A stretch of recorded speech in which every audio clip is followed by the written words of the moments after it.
नमस्कार साथियों, कैसे हैं आप सब। आपका स्वागत है world affairs by Saurabh Kumar में। मैं हूं आपका अपना सौरभ कुमार। आज बेहतरीन वीडियो लेकर आए हैं हम आप लोगों के लिए।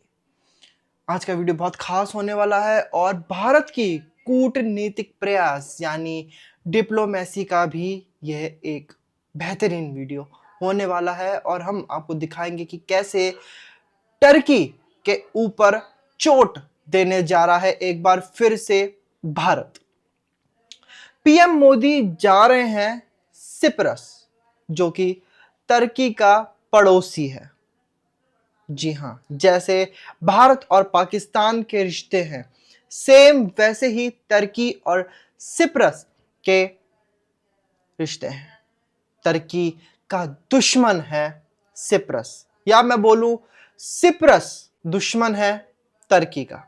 तुर्की, पाकिस्तान और चाइना ने भारत के खिलाफ एक नैरेटिव चलाया। ये नैरेटिव था कि भैया हमने तो तुर्की के ड्रोन से भारत के एयरबेस उड़ा दिए, एयर डिफेंस सिस्टम्स उड़ा दिए। जिसके बाद भारत के प्रधानमंत्री मोदी एयर बेसिस पे गए, पीछे एयर डिफेंस सिस्टम खड़ा हुआ दिखाया और वहां पर एक और नई इमेज तैयार हुई कि भैया तुर्की ने झूठ बोला। उसके बाद जब ये पता चला कि हमें तुर्की ने चोट देने की कोशिश की है, तुर्की के ड्रोन्स थे उसके अंदर, तो भारत का रिटेलिएशन ये हुआ कि सेलेबी जो टेंडर था वो कैंसिल किया गया।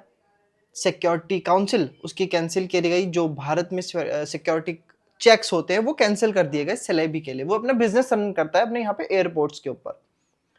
सेम वही चीज भारतीयों ने भी करी, टूरिज्म पे चोट देना, तुर्की को टूरिज्म पे तोड़ देना। फिर जैसे कि आप देख सकते हैं कि तुर्की बोल रहा भैया आप आइए, हमारे यहाँ आइए, लेकिन हम नहीं आएंगे, हमारा भी दुश्मन है तुर्की। आगे बात करते हैं।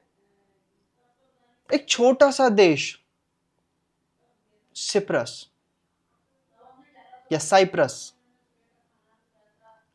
उसने तुर्की की नाक में दम दे क्यों रखा है। इतना सा छोटा सा देश है, इतना छोटा सा देश, अगर आप मैप में देखेंगे तो मैग्नीफाइंग ग्लास लेके जाना पड़ेगा आप ढूंढने के लिए। आखिर ऐसा क्यों है। तो 1960 में ब्रिटिशर्स ने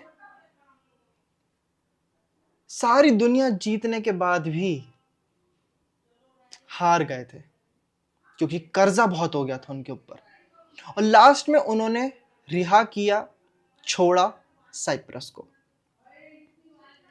साइप्रस को छोड़ने के बाद तुर्की की नजर थी उस देश के ऊपर।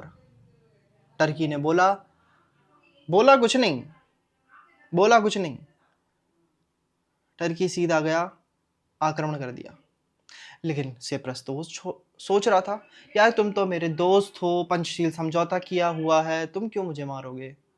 भारत की तरह चाइना ने भी ऐसी किया था, कमजोर था भारत उस वक्त, वैसे साइप्रस भी उस वक्त कमजोर था 1960 के दशक में। 1960 में 1974 यानी 1974 से लेकर आज तक 1/3 जो साइप्रस का इलाका है वो तुर्की ने कब्जा रखा है। ठीक है, और 2/3 इलाका जो है वो साइप्रस के पास है। साइप्रस में ग्रीस की पॉपुलेशन ज्यादा है, 70 के आसपास जो पॉपुलेशन, 70% के आसपास जो पॉपुलेशन है वो ग्रीस की है। और वहीं उस तरफ टर्की लोगों की है। टर्की ने अब भगा दिया लोगों को वहां से, अपने जो कब्जा किया था उन्होंने भगा दिया, तो अब तक वही है। साइप्रस और भारत के रिश्ते इतने मुख्य क्यों माने जा रहे हैं, मैं आपको बताता हूं।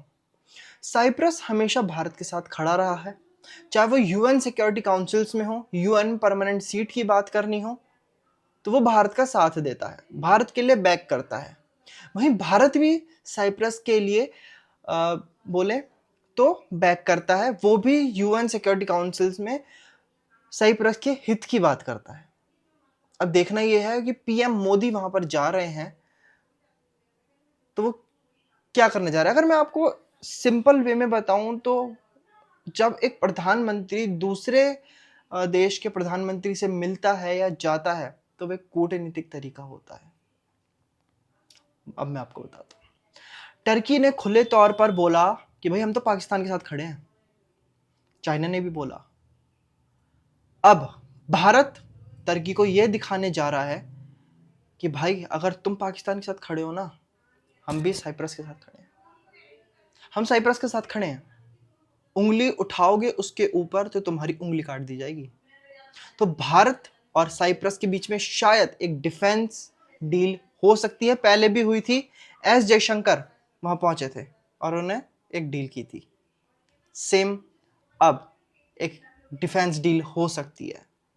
जिस तरीके से आप देख रहे हैं भारत किस तरीके से अपने डिफेंस सिस्टम को तेज करता जा रहा है। भारत के अंदर जो मिसाइल्स बन रही हैं, भारत के अंदर जो एयरक्राफ्ट्स बन रहे हैं, भारत का जो खुद का एयर डिफेंस सिस्टम है, वो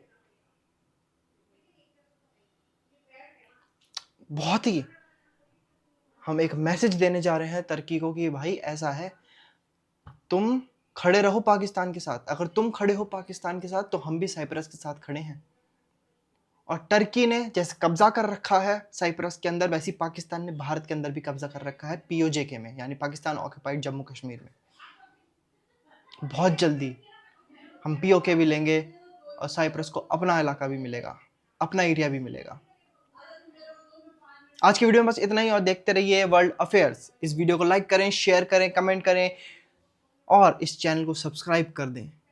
बहुत ही जल्द हम एक और नया वीडियो लेकर आएंगे जिसमें आप लोगों के लिए होंगी बहुत ही इंपॉर्टेंट वर्ल्ड अफेयर्स की बातें। तब तक के लिए मुझे दीजिए इजाजत। नमस्कार।